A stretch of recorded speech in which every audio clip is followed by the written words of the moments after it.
Chère Jeannette, bonsoir. Nous sommes heureux. Je parle au masculin parce qu'on a deux hommes ce soir avec nous. Une équipe de Jeannot et de Jeannette expertes en pâtisserie. Attention.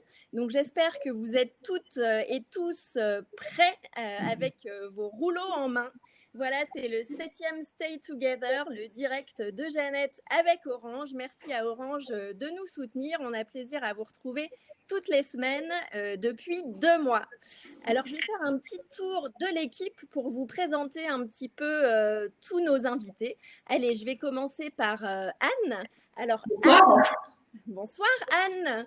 Anne qui a créé il y a 3 ans, si je ne me trompe pas, le blog culinaire Carnet de saveurs que vous pouvez suivre sur les réseaux. Et donc sur carnetdesaveurs.lu, c'est un point .lu Anne ? .com. On est international au Luxembourg. Bonsoir Anne. Bonsoir. Je vais vous présenter Gwen de Homemade by Gwen. Bonsoir Gwen. Gwen est notre experte comment on pourrait dire ça, en healthy food et en français en alimentation saine. Ouais. Voilà. Et c'est simplicité et plaisir en fait.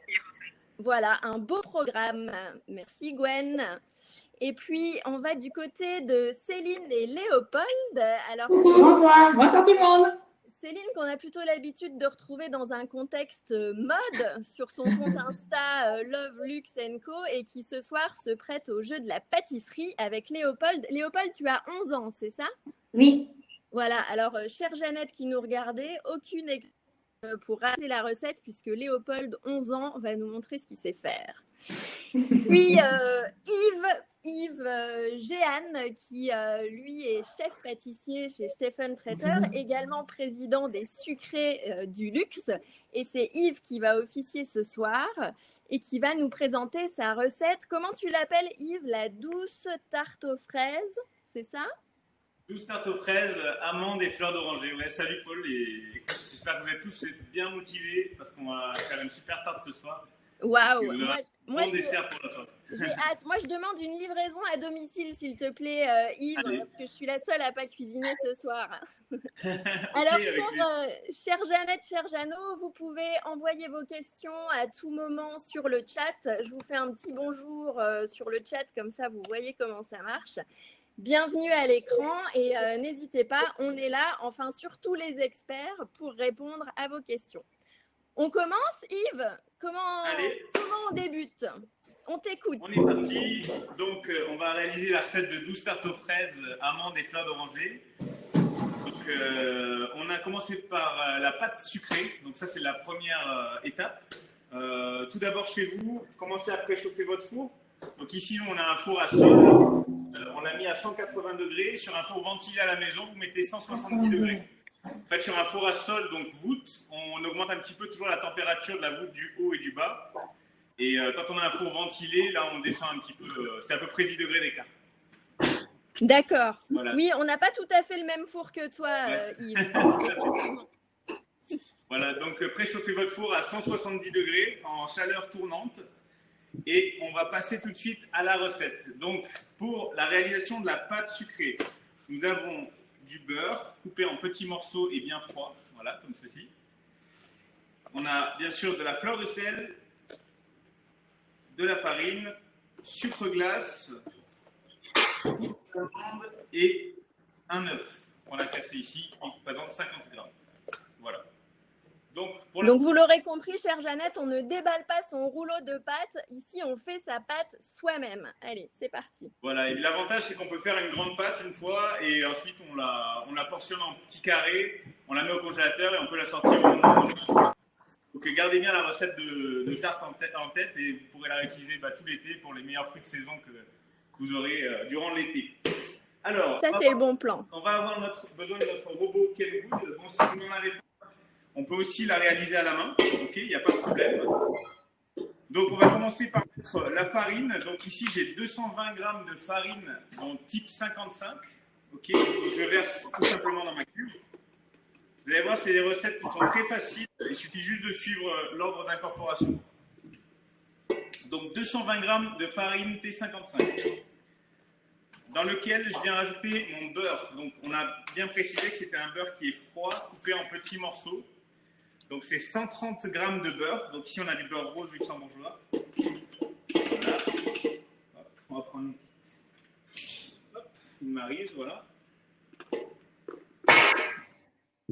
Ça va, jusqu'ici, vous suivez, hein? Alors, Gwen a une question. Oui. La farine, c'est 250 grammes, c'est ça? Ou 220? La farine, c'est 220 grammes, oui. 220. On va le mettre là-dedans. Ah bon. Voilà. Et le beurre froid? Et le beurre froid, voilà. Donc, on se retrouve simplement avec ça, donc la farine et le beurre. Et on va passer au robot avec cet accessoire. Vous avez toujours 3 accessoires sur un robot. Celui-ci s'appelle une feuille. Donc, vous avez le fouet, le crochet et la feuille. Celle-ci, ce sera la feuille, ce sera pour les pattes. Les pattes, hop, enlevées. Et on va mettre à tourner doucement. Voilà. À la maison, si vous n'avez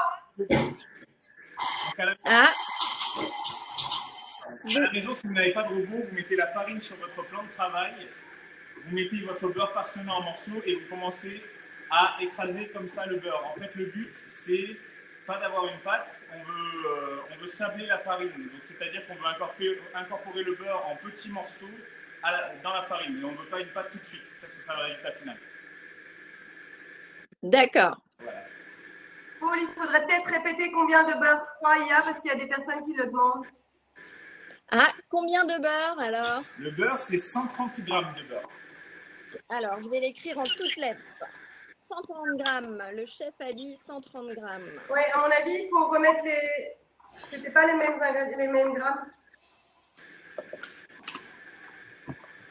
Voilà. Donc, on est donc sur 220 grammes de farine, 130 grammes de beurre. On va préparer ensuite un œuf, le plus facile à peser, et 5 grammes de sel. Donc, ce sera 2 bonnes pincées.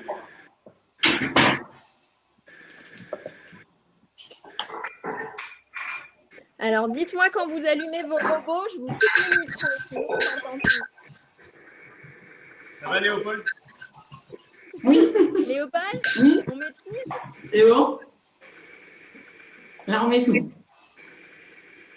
On met quoi ça? Je sais pas. Ça s'active.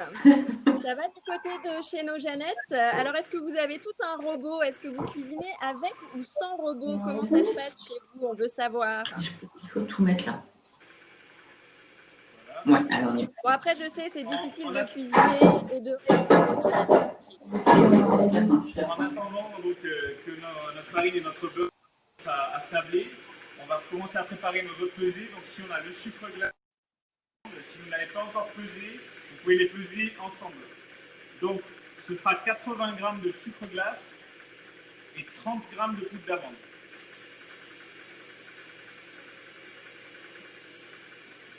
Anne, ça se passe bien du côté? Pour l'instant, oui, j'attends que la pâte sable, mais ça s'annonce plutôt bien. Ça s'annonce bien. Comment ça sabler? J'ai pas une masse, j'ai plutôt quelque chose de très... voilà, ça reste encore beaucoup de poudre. Donc là, c'est des tablages. Il faut essayer encore un petit peu. En fait, le but, on va avoir une farine qui va être un peu plus jaune, qui va prendre la couleur du beurre et qui va rester quand même très sèche. Il ne faut pas que ça fasse une pâte tout de suite. D'accord, donc c'est normal si vous n'avez pas une pâte tout de suite. Ouf. En fait, on a plusieurs méthodes pour faire des pâtes sablées. Là, c'est une méthode par sablage, donc avec le beurre froid.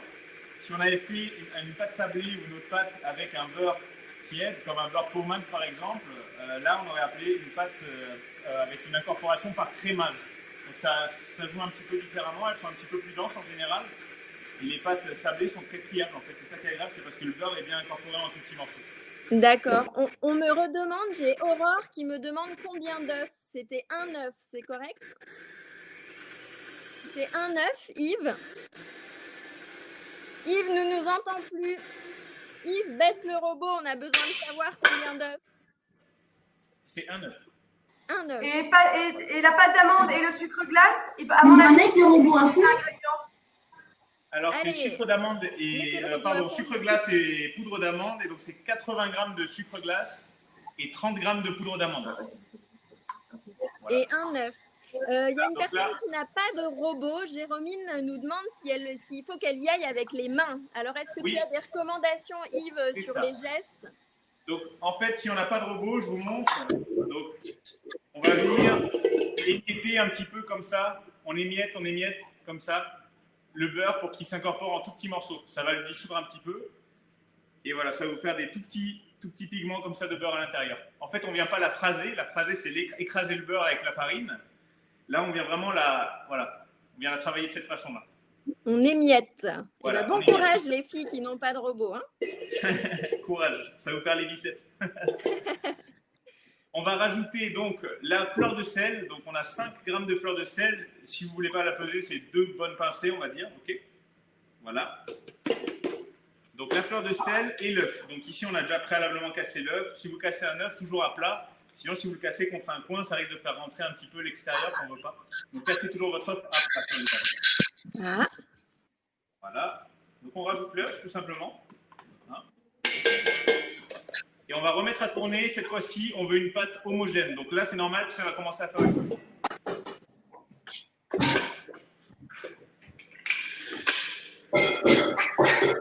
Alors, oui, Séverine, tout à fait, il faut incorporer un œuf. Ah. On met un... Quelqu'un nous demande un récapitulatif. Deuxième vitesse. Parce que si on fait tourner trop longtemps une pâte à base de farine, on va activer le gluten et elle va devenir élastique. Donc, toujours garder des vitesses assez basses quand on fait des pâtes. D'accord. Est-ce qu'on peut profiter que le robot tourne pour que tu énumères pour les gens qui nous ont rejoints un peu tard tous les ingrédients qui sont dans ton robot? Tout à fait. Donc, dans mon robot, je récapitule, on a pris de la farine de type 55, donc de la farine fluide. On a pris 220 grammes qu'on a mélangé avec 130 grammes de beurre doux coupé en petits morceaux et bien froid surtout. Voilà. Une fois qu'on a sablé notre mélange, ça veut dire qu'on n'a pas fait une masse, on a fait en sorte d'avoir un effet vraiment sableux. On rajoute un œuf, donc ce qu'on vient de faire. À ce moment de la recette, donc vous avez ça. Donc vous commencez à avoir un semblant de pâte, hein. Voilà, comme ceci. Donc on a un semblant de pâte sablée. Une fois que vous avez une masse qui commence à être homogène, comme ceci, on rajoute la poudre d'amande et le sucre glace qu'on a pesé. Donc, on rappelle, c'est 80 grammes de sucre glace qu'on rajoute et 30 grammes de poudre d'amande. Voilà. Et on va remettre ça à tourner jusqu'à ce que ce soit homogène, tout simplement. Ça retourne. Est-ce que ça va, nos Jeannettes? Est-ce que les Jeannettes sans robot s'en sortent aussi? Donnez-nous signe de vie.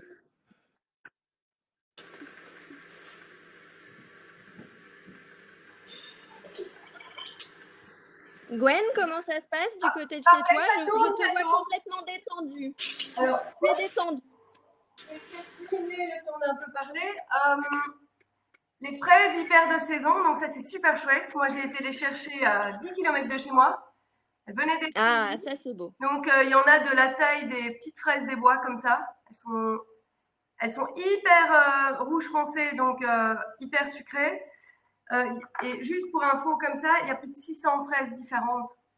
Donc c'est pour ça que la période des fraises, on dit toujours que la saison est longue. En fait, celle d'ici, la saison est plus courte, mais si vous prenez toutes les sortes de fraises, il y en a 600. Waouh! Ouais. Et plus elles sont rouges, plus elles sont sucrées. Est-ce que la taille influence aussi le goût? Bah, moi, je les choisis toujours de type moyenne comme ça parce qu'elles vont avoir, elles vont avoir plus ce petit côté sucré et elles vont être mûres plus vite en fait. Donc, je les choisis toujours de petite taille. Il faut savoir que dans une fraise, il y a plus de vitamine C que dans une orange. En fait. Ah, on a une recette. On va être en pleine forme. Donc, alors, comment ça se présente du côté de notre pâte? Donc on a une pâte. Hein, vous voyez, je ne l'ai pas laissé trop tourner parce que, comme je vous dis, je ne veux pas activer le gluten. Si on fait trop tourner une pâte, elle va devenir trop élastique et ce n'est pas ce qu'on veut. Donc on la garde tout juste comme ça, incorporée, une fois qu'on a une pâte qui est homogène. Et là, on va venir la chercher. Donc, on va la sortir du robot. Si c'est à la maison, c'est la même chose. Là, je vais vous montrer comment la finir à la main. Pour les personnes qui n'ont pas de robot, hein, tout simplement. Donc on a notre pâte sur le plan de travail. On va la rabattre un petit peu sur elle-même et on va la phraser légèrement. Donc la phraser, c'est faire l'action de la paume de la main, de venir écraser la pâte pour venir vraiment l'homogénéiser. Voilà. On phrase une pâte. J'ai appris quelque chose. Hop. Vous voyez, très simple. On a une pâte qui se tient quand même, elle a du corps. On vient récupérer tous les petits morceaux qui sont sur la table. Voilà. Et donc là... Alors, j'ai Jérômine qui me dit les Jeannettes qui n'ont pas de robot n'ont plus de main pour écrire sur le chat. Oui, effectivement. On est désolé, mais on est de tout cœur avec vous. Alors ensuite, vous avez de papier sulfurisé. On va étaler notre pâte. Hop. Donc, on vient déjà la prendre, on l'écrase un petit peu pour pas qu'on ait trop de travail à faire avec notre rouleau. Ok. On va garder une forme qui est toujours à peu près rectangulaire. Voilà. Et vous venez poser votre pâte sur une feuille de papier sulfurisé, papier cuisson. Et vous venez en poser une deuxième dessus. Voilà. Comme ça, en fait, on va éviter que le rouleau colle. Voilà. Quand j'étais petite, on mettait de la farine. Donc ça, c'est la version moderne, c'est ça? Voilà. Bah, en fait, ça permet de ne pas rajouter de farine, donc de ne pas sécher la pâte. D'accord. Voilà. Et donc, ensuite, on va venir étaler la pâte. La méthode pour étaler une pâte, je vous la donne, c'est très simple. Vous prenez votre rouleau, vous partez de la moitié et vous appuyez avec le poids de votre corps vers l'avant. Okay. Donc, vous partez de la moitié vers l'avant, délicatement. Pour les plus experts d'entre vous, on vient chercher une hauteur de plus ou moins 3 mm. Une fois qu'on l'a étalé du centre vers l'avant, on retourne la feuille. Et on vient faire la même chose dans l'autre sens, parce qu'on a toujours plus de force en poussant qu'en tirant vers nous. C'est pour ça. Yves, on me demande combien de sucre glace. Alors, Petit rappel. Le sucre glace, dans la recette, c'est 80 grammes. 80 grammes de sucre glace.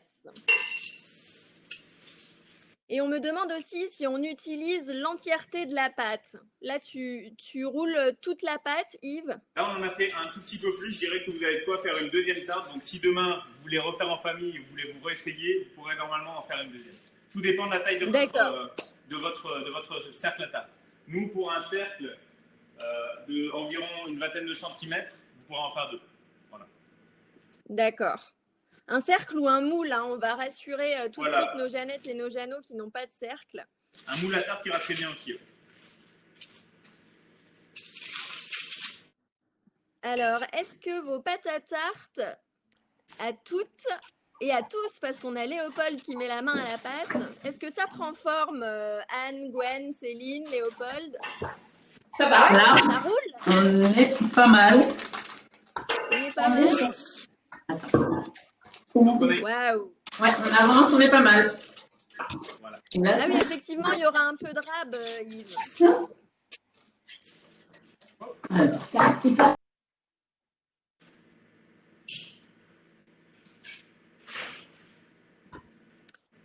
Je vois que c'est sérieux, la pâtisserie. Je vais venir décoller la première feuille qui est sur le dessus. ça dépasse un petit peu. Je la repose dessus. Je retourne ma pâte. Découpe de l'autre côté. Vous voyez, la pâte est encore assez froide, donc on se décolle bien.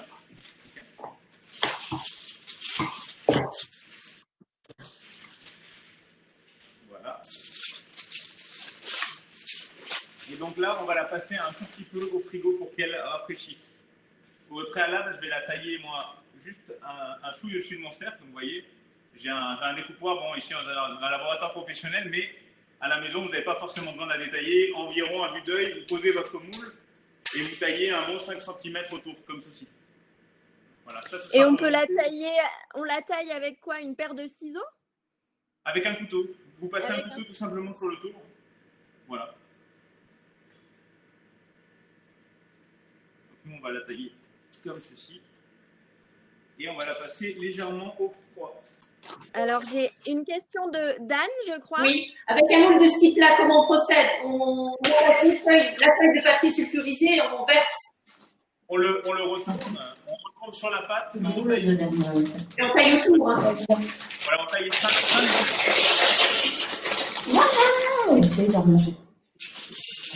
Alors, Donc, vous retournez votre moule, si j'ai bien compris, et on coupe 5 cm plus large que le diamètre du moule.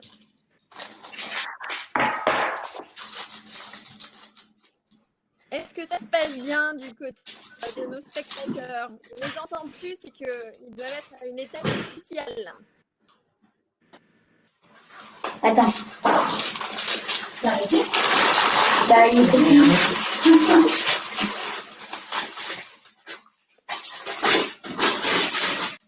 Alors, Voilà. Est-ce que c'est bon pour tout le monde? Est-ce que est prêt pour l'étape suivante? Pas vraiment. non, pas vraiment. Pas vraiment. On a des retardataires, Yves. Ah, Non, ça a collé et du coup, il a fallu décoller. Oui, pareil pour moi. Hein. Ah mince.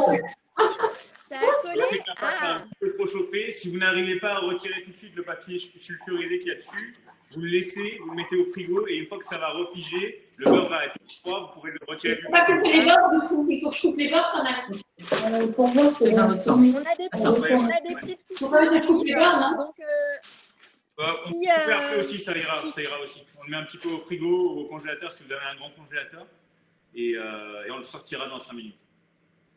et donc, ça se décolle une fois que la pâte a Voilà, en refroidi. fait, c'est le beurre qui refige et qui revient, qui se rebloque un petit peu au fond. D'accord. Ok, mais je vois que ça suit. Là, j'ai 4 Jeannettes qui nous disent ok, tout est sous contrôle. Magnifique. Je pense qu'on Merde. peut passer à l'étape suivante. Pardon. Pour ne pas avoir à relaver le bol, vous reprenez la même cube qu'on a utilisée tout à l'heure. Si vous n'en avez pas, vous prenez tout simplement ce qu'on appelle une calotte, hein, qu'on a comme ceci, un bol, hein, en inox. Et dedans, on va faire une crème d'amande. Alors, rien de plus simple qu'une crème d'amande. On met exactement le même poids des 4 ingrédients qu'on va utiliser. Donc, on va mettre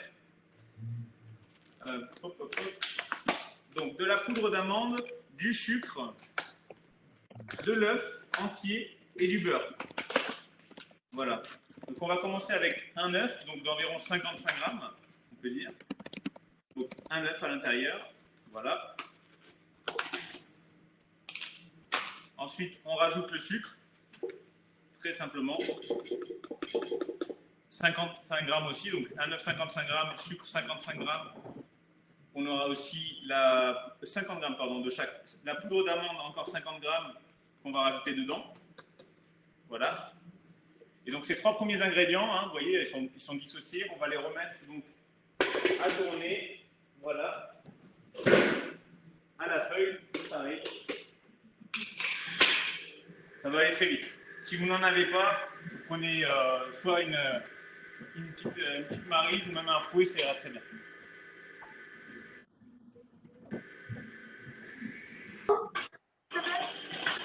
« 50 grammes de tout. 50 grammes de sucre normal, hein? Oui, sucre normal. Direct. Pardon? Est-ce qu'on met la poudre d'amande directement aussi? Oui, Les 3 ingrédients. poudre d'amande, Oui. sucre et œuf, les 3 d'abord ensemble. Sur le beurre pommade. Et le beurre à la fin. Le beurre à la fin. On a déjà un premier mélange, hein, et donc le sucre, Mais amande et œuf. Ah, on a une question de Céline. on passe là-dessus alors, hein, on est d'accord. J'ai gardé la feuille comme pour la pâte. Ça Ok. ira très bien. D'accord, ok. On met les 3 ingrédients jusqu'à ce qu'on ait un mélange homogène. Une fois que le mélange est homogène, on peut rajouter le beurre pommade. Donc, ce qu'on appelle beurre pommade, c'est un beurre, vous voyez, hop, il est crémeux. Donc, il y a juste seulement à le sortir la veille du frigo et on le laisse à température ambiante. Ou alors, vous le passez une vingtaine de secondes au micro-ondes environ. Donc, vraiment que ce soit vraiment comme une crème, quoi, comme une crème. Alors, le truc, si vous n'avez pas de beurre mou, c'est de le passer 20 secondes au micro-ondes. Voilà.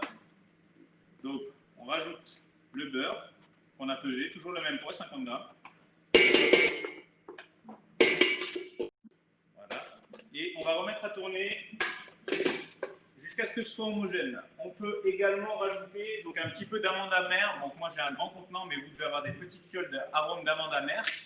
Donc, c'est le moment de le mettre. N'hésitez pas à le charger un petit peu, même si ça vous paraît fort accru. Quand ça va cuire, ensuite, ça va perdre un petit peu. Donc, ça va être le côté un petit peu très amande, très suave et très doux. Donc, vous pouvez le mettre, ça va renforcer le goût d'amande.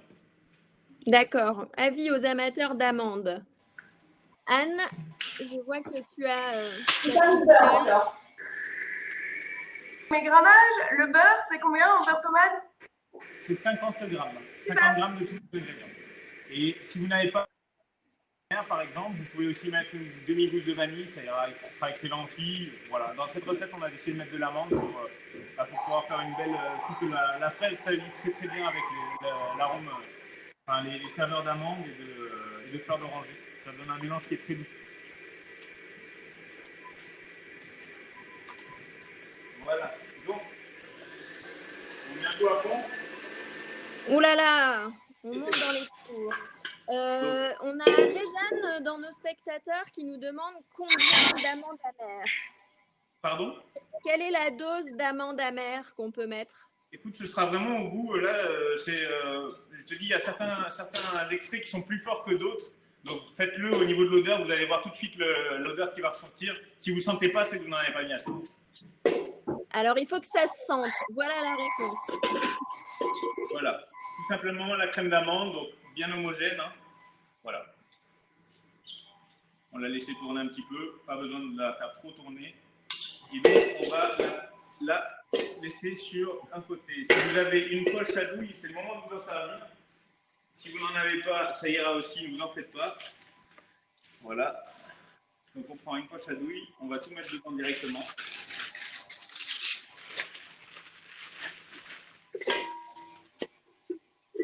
J'ai l'impression qu'il vaut mieux être équipé, Yves, pour faire de la pâtisserie. Ça m'a l'air précis et ça demande des ustensiles bien spécifiques. C'est vrai que par rapport à la cuisine, souvent la pâtisserie est toujours jugée et toujours un peu plus précise dans la réalisation des recettes, mais c'est vraiment très simple.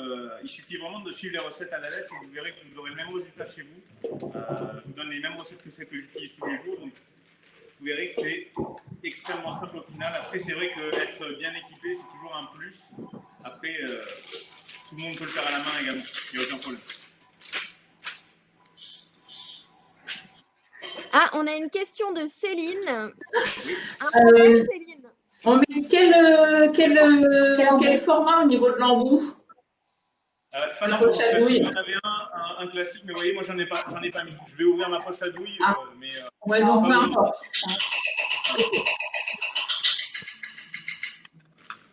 Ok, donc on a notre crème d'amande, notre pâte, comme ça on va pouvoir foncer notre moule à tarte. Alors, on va chercher sa pâte qui était au frais, c'est ça? Ça se passe bien chez tout le monde? Gwen, ça va toujours? Ouais, super. Anne? Oui, tout va bien pour l'instant. Voilà, donc on a une pâte bien le pour l'instant. qui est bien froide. Ah, Yves, je vois que tu as préparé une tarte pour moi, c'est gentil. Donc pour retirer le film, le papier qui est en dessous, je le retourne. Je prépare une plaque de four, donc adaptée à votre four. Hein. Moi, j'ai mis un tapis de cuisson qui s'appelle du sile-pain. Le sile-pain, c'est génial, vous trouvez ça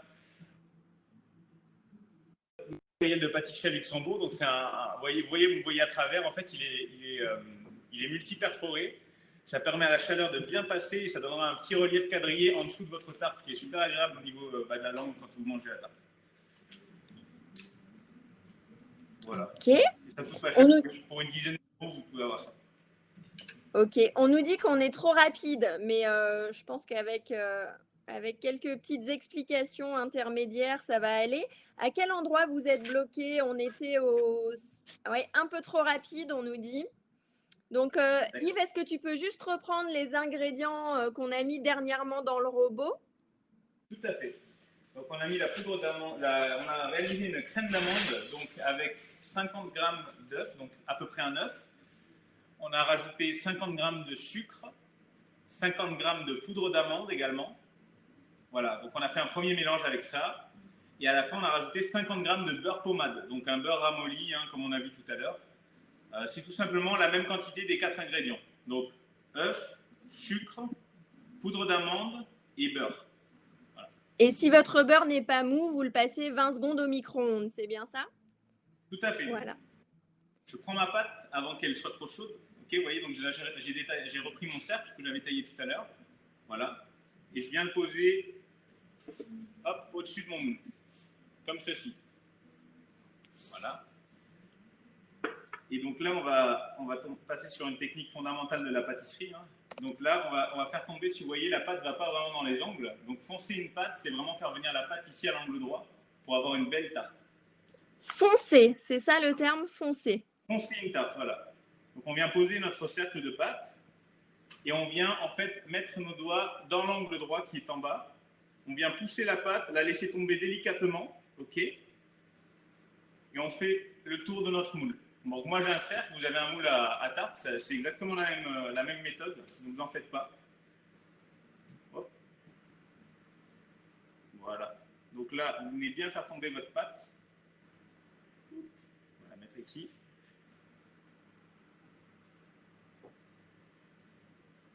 Yves, on est bien d'accord. Le deuxième cercle de pâte qui est juste à côté de toi, c'est pour moi, c'est ma future tarte. Exactement. Tu fais une petite livraison à domicile juste après l'émission, c'est ça? Je ne voulais pas te le dire, mais tu as tout compris. C'est gentil.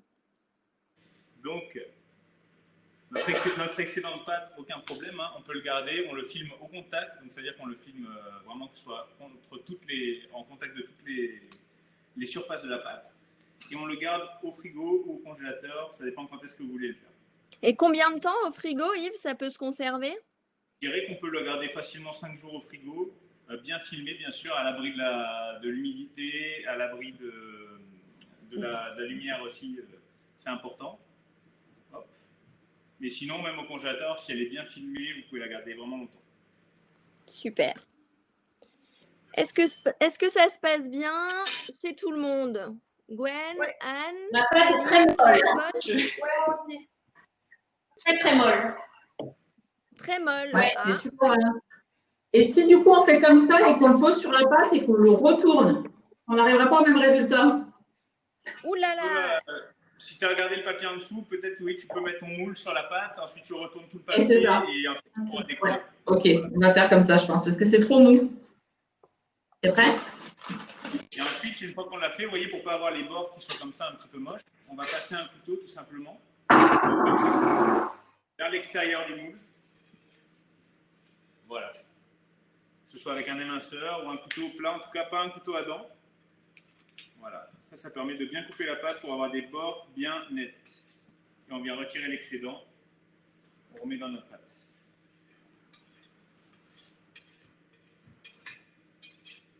Travail de précision. Tout à fait. Je vois que tout le monde est hyper concentré. Je pense que nos spectateurs et Du coup, il faut spectatrices... poser là. Et par exemple, il faut...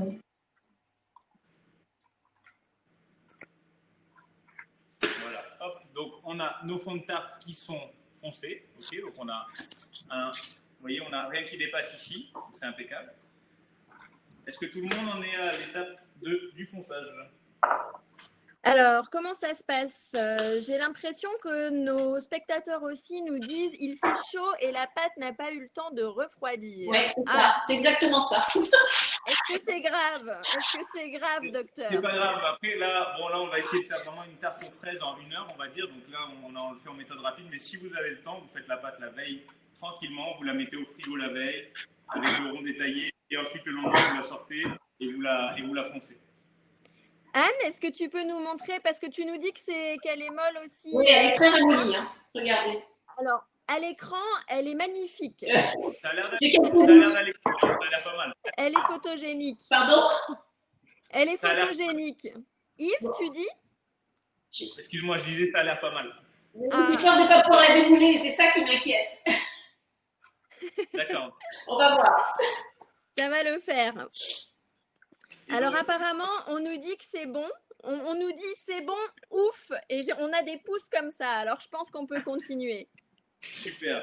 Donc on va reprendre notre crème d'amande. Si vous ne l'avez pas mis en poche à douille, n'ayez pas peur. Vous prenez votre spatule plate qu'on avait prévue ou une maryse et vous venez le mettre au fond des tartes. Okay, Donc pourquoi est-ce qu'on met de la crème d'amande au fond des tartes? C'est pour donner du moelleux en fait, pour pas avoir tout de suite une crème très crémeuse et direct à un fond de tarte qui soit sablé et sec. Donc on veut nous une petite touche de moelleux comme un petit biscuit qu'il y aura juste avant qu'on puisse mettre notre crème pâtissière dessus. Ok. Voilà, donc on va ouvrir notre poche à douille avec un ciseau ou un couteau. Il n'y a pas vraiment de taille particulière, c'est juste pour pouvoir la verser facilement. Okay. Et on va venir la poser, donc la dresser ici. On vient au milieu et on fait un escargot. Okay, comme ceci. Si vous n'avez pas de poche à douille, n'ayez crainte, vous prenez juste une cuillère ou une marise et vous l'étalez au fond de votre pâte. On reconnaît quand même la patte du chef. On voit que tu as l'habitude de ces gestes-là. Après, yes. Je suis sûre que chez Anne et chez Gwen, ça doit être au top aussi. Pas mal au plus, hein. Et voilà, vous avez raison, défendez-vous. C'est du travail en commun, un beau travail d'équipe du côté de Céline et Léopold. Bravo. Là, ça a l'air bon. Ok. Gwen, ça va toujours? Oui. Ouais, concentré aussi. Voilà. Donc, si à la maison vous n'avez pas, je vous montre, vous prenez une marise, vous l'étalez bien comme ceci. Ça tapiche le fond de votre pâte. Et voilà, elles sont prêtes à enfourner, on est d'accord? Donc là, on est parti au four. On enfourne directement, pas besoin de la passer au froid. Hop. Et voilà. Alors, on a des Jeannettes qui nous disent au goût c'est parfait. Ça veut dire qu'il y en a qui ont déjà commencé à goûter un petit peu la préparation. On a le droit, chef? Ouais. Tu sais quoi, Paul, est-ce qu'il faut goûter? J'allais te le dire, la pâtisserie c'est pour les gourmands. Moi j'en suis un en tout cas. Et c'est important de la part de gourmandise quand on fait un gâteau parce qu'on a envie de faire plaisir aux gens qui vont le manger. Donc c'est important de se faire plaisir aussi quand on le fait. Ah, donc on a le droit. Vous pouvez y aller, vous pouvez goûter. Donc on va partir sur une quinzaine de minutes déjà. En fait on va le cuire. Bon, je vous donne une mesure comme ça approximative parce que ça dépendra des fours. Moi ça va mettre peut-être 15-20 minutes. Chez vous ce sera peut-être plutôt, je ne sais pas, peut-être une douzaine ou 25. Donc on va voir. En tout cas il faut qu'elle soit bien dorée sur le dessus et bien colorée sur les bords. D'accord. Donc voilà. on peut déjà programmer son four pour au moins 12 minutes, c'est ça? 15 minutes. 15 minutes, allez. Voilà. À 170 degrés, c'était ça? Tout à fait, en chaleur tournante. En chaleur tournante. Ensuite, on va passer à la réalisation de la crème pâtissière. Voilà, donc vous avez besoin d'une casserole, d'une bassine en inox ou d'une bassine et des pesées qu'on a déjà préparées au préalable. On a triché. Voilà, on s'est mis en place comme on dit. Voilà. Donc, pour réaliser la crème pâtissière, vous avez besoin d'un fouet aussi et d'une marise. Bon, ça c'est uniquement pour le cornet à la fin. Donc, vous allez peser dans la casserole directement 240 g de lait entier par exemple. Hein. Si vous avez du demi-écrémé, pas de problème, ça ira aussi. Le lait entier va enrichir un petit peu votre crème. Donc 240 g de lait. On aura 110 g de crème. Crème liquide. Si vous avez de la crème épaisse non plus, ça ira, ça le fera très très bien, mais voilà, ce sera plutôt crème liquide. On me redemande combien de grammes de crème. Ça, je pense qu'on a eu une petite coupure. Est-ce que tu peux nous redire, Yves, s'il te plaît? Oui, c'est 110 g de crème. 110 g de crème. Voilà. Et donc, on va mettre ça à chauffer à feu moyen, ok, donc à 5 ici. On va rajouter quelques gouttes de fleur d'oranger, ok. Donc, vous avez soit de l'eau de fleur d'oranger ou un peu d'extrait de fleur d'oranger. Là, pareil, on n'hésite pas à la mettre pour qu'on la ressente bien à la fin. Il faut qu'il y ait une belle passation entre la fraise, la fleur d'oranger et l'amande. Donc, les goûts doivent être même assez francs, même s'ils sont doux. Surtout quand ils sont doux parce que sinon, ils ont tendance à s'effacer s'ils ne sont pas assez marqués. Ok. Et le lait, c'était 240 grammes, c'est correct? C'était 240 grammes, oui. Il y en a qui suivent. Ah, t'as vu, hein, j'ai mis un peu. on a aussi préparé de la gélatine en feuille qu'on va mettre à tremper. Donc, on a 3 grammes de gélatine en feuille. Donc, ça, en général, dans le commerce, vous les avez en feuille de 1 gramme. Sinon, dans les commerces plus professionnels, c'est en feuille de 2 grammes la plupart du temps. Donc, vous le mettez à tremper dans de l'eau froide. Okay, le temps qu'on fasse notre crème et qu'on la cuise, elles seront assez hydratées. La gélatine, c'est ça qui va donner la tenue de notre crème, on va dire. Et il est toujours très important d'hydrater les feuilles de gélatine dans de l'eau froide avant de les essorer et de les incorporer dans un liquide chaud pour qu'elles fondent. On ne peut pas directement les mettre dans une préparation chaude. Sinon, qu'est-ce qui se passe? On se retrouve avec les feuilles de gélatine qui flottent dans le mélange? Bah, de 1, elles auront beaucoup de mal à fondre. Et en fait, on va se retrouver avec des particules de, ouais, c'est ça, de gélatine à l'intérieur. C'est vraiment important de l'hydrater. C'est une gélatine déshydratée. Donc, on la réhydrate d'abord et ensuite, on la met dans le liquide chaud. Et on nous demande comment faire avec l'agar-agar.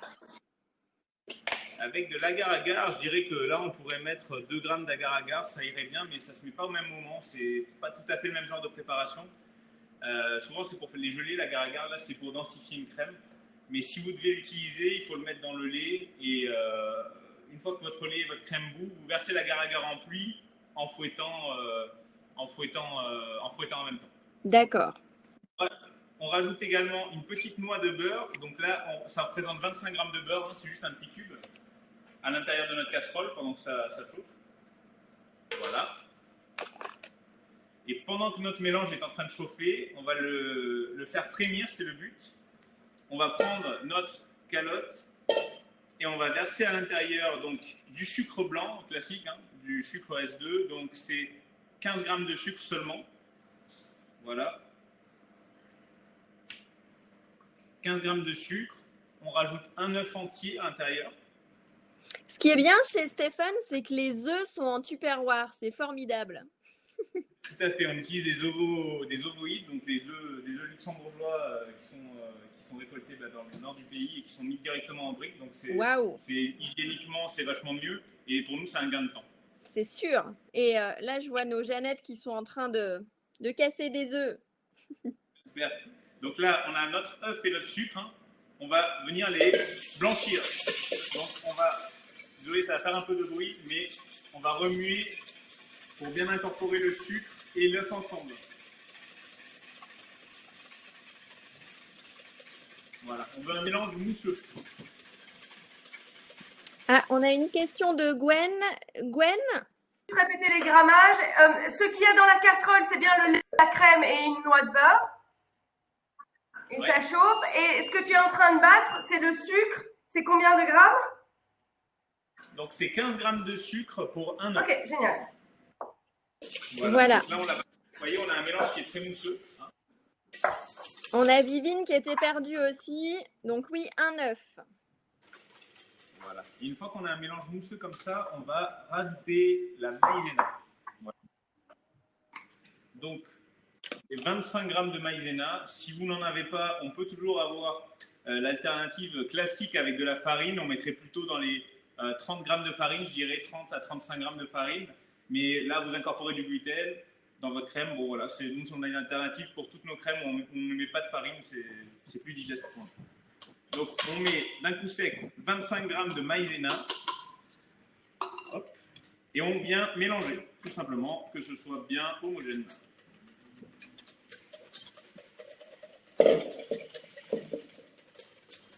On est bien cherché sur les bords. Voilà, regardez. Donc là, on a notre mélange qui est prêt à passer bientôt en cuisson. Yves, est-ce que tu peux répéter encore une fois tous les ingrédients qui sont dans ton récipient parce qu'on a des spectatrices qui nous disent « je suis perdue ». Aucun problème. Donc, on a mis dans notre casserole 240 grammes de lait avec 110 grammes de crème et 25 grammes de beurre, une noix de beurre. Ensuite, dans ce récipient-là, on a mis dans l'ordre un œuf avec 15 grammes de sucre qu'on a blanchi, donc on a fouetté jusqu'à ce que ça devienne bien mousseux. Et on a rajouté 25 grammes de maïzena à l'intérieur. Donc voilà, pour pouvoir avoir ce mélange, un petit peu comme un ruban. Voilà. Hop. Donc voilà, donc là, ça, c'est la partie 1 qu'on a mélangée. La partie 2 est dans la casserole et est en train de chauffer. Attention que ça ne déborde pas pendant que vous mélangez vos œufs. Donc là, on fait chauffer à feu doux. Yves, on est à feu doux dans la casserole? Oui, c'est ça. C'était juste histoire que le beurre fonde, que ce soit frémissant. Une fois que c'est frémissant, on est prêt à cuire. D'accord. Et avec ces deux appareils-là, on va faire une crème pâtissière. Tout à fait. Donc moi, j'ai mon mélange qui est chaud. Bah là, tout simplement, hein, c'est en train de fumer, donc je vois que c'est OK. Hein. On mélange un petit peu comme ceci pour que le beurre soit bien réparti partout. Donc vous voyez, j'ai la casserole qui est en train de fumer. Et là, doucement, on va bien verser comme ceci. Hein. Et tout en mélangeant en même temps. Normalement, si vous avez mis la fleur d'oranger, vous avez déjà des beaux arômes qui sont en train de remonter. Comme pour la menthe tout à l'heure. Et la fleur d'oranger, c'était dans quelle quantité, Yves? Pareil, il faut que ça se sente bien. Comme je t'ai dit, ça dépend en fait du produit que vous utilisez, mais l'eau de fleur d'oranger est plus détendue, l'arôme est plus puissant, donc je ne pourrais pas te dire un grammage précis. Mais pareil, il faut que ça se sente déjà au niveau de l'odeur, et après, quand on cuira la crème, il faudra que ça sente au niveau du goût. Si jamais vous cuisez la crème et que vous trouvez qu'elle n'a pas assez de goût, vous pouvez en rajouter à la fin aussi, ça marche, ça fonctionne. Voilà, donc là, on a bien mélangé. On repasse tout dans la casserole. Hein. C'est la base de la crème pâtissière. Voilà. J'ai une question. Est-ce qu'on peut remplacer la fleur d'oranger par de la vanille? Tout à fait. On peut remplacer la fleur d'oranger par une gousse de vanille, par exemple. Même une demi-gousse de vanille pour la quantité de lait et de crème, c'est suffisant. Voilà. Donc là, j'ai mon mélange qui est là. Je repars sur ma plaque à feu. Donc moi, sur 10, j'ai mis 7 pour vous dire. Donc il est au 2/4, 3/4. Et on vient mélanger, toujours avec un fouet. Et vous voyez, je suis en train de faire des mouvements en 8. Donc je fais comme ça. Je dessine un 8. Vous dessinez les 8 et ensuite vous faites des hauts. Un peu des 8 et après des hauts. En fait, notre crème va cuire. Les œufs vont coaguler, l'œuf va coaguler. Et c'est ça qui va épaissir notre crème.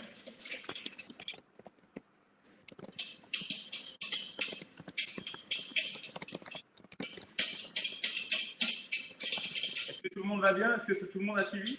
Oui, alors on me parle de la gélatine, mais la gélatine, c'était dans notre préparation d'avant, hein, si je me trompe non, pas. La gélatine, on l'a mis à tremper au tout début, c'est 3 grammes de gélatine à tremper dans de l'eau froide. Ah, pardon. 3 grammes, donc 3 feuilles qu'on a mis à tremper. 3 grammes de gélatine dans de l'eau froide. Toujours la gélatine.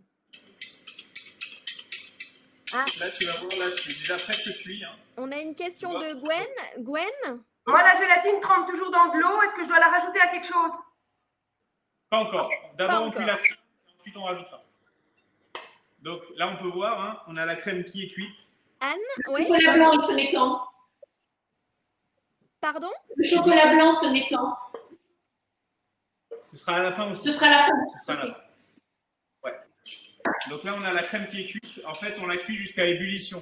Vu qu'on l'a remué en permanence pendant la cuisson, dès qu'on commence à avoir des bulles remontées, on pose le fouet. Si on voit que les bulles remontent toutes seules, on arrête, on coupe. Donc là, vous voyez, je suis sorti du point de chaleur et j'ai ma crème qui est prête. Donc ma crème, maintenant qu'elle est cuite, c'est à ce moment-là que je vais rajouter la gélatine. Donc je vais venir la chercher dans l'eau. On va bien la presser pour l'essorer, ok. Et une fois qu'elle est essorée, voilà, elle ressemble voilà, comme ceci. On va la rajouter à l'intérieur directement. Okay, et là, vous mélangez pour l'incorporer.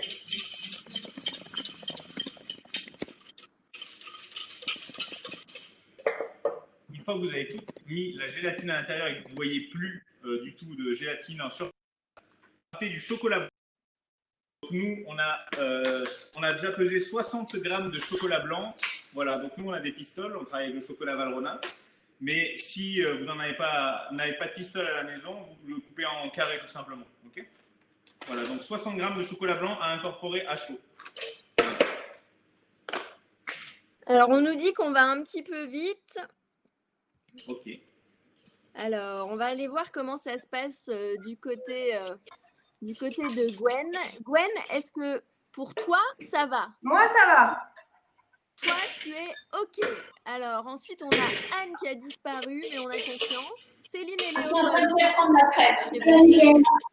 Nickel. On sent la maîtrise. Bien au chocolat blanc.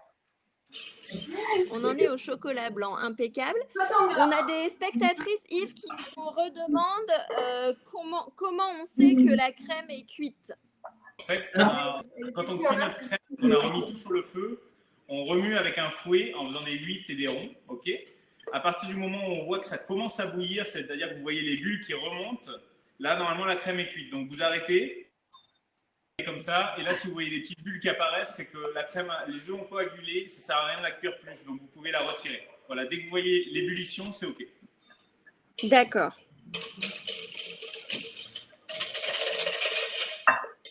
Voilà.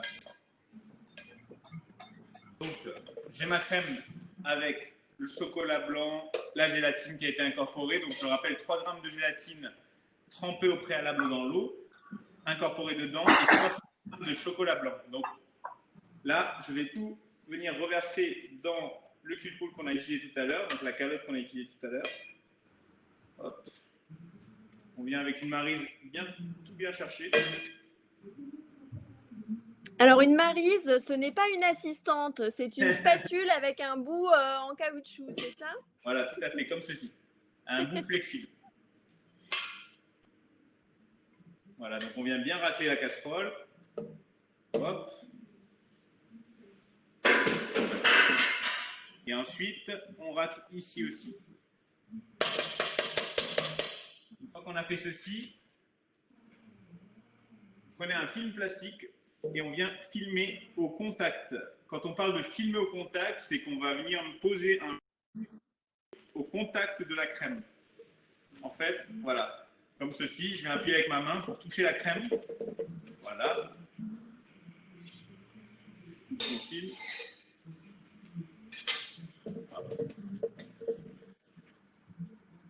On a à nouveau une question sur le chocolat, Yves. Combien de chocolat? Alors, le chocolat blanc, c'est 60 grammes. 60 grammes coupés en carré. Et ensuite, une fois qu'on a incorporé, on la met donc dans une calotte, on le met au fond, on corne bien les bords pour que ce soit propre, et on vient poser un film au contact de la crème. Okay, donc là, je touche le film qui est contre la crème. Et ça, on va le mettre au frigo pour que la crème refroidisse. Si vous avez un congélateur, enfin nous ici on a une cellule de refroidissement, mais si vous avez un congélateur, vous pouvez le mettre dedans aussi pour que ça refroidisse plus vite. Voilà.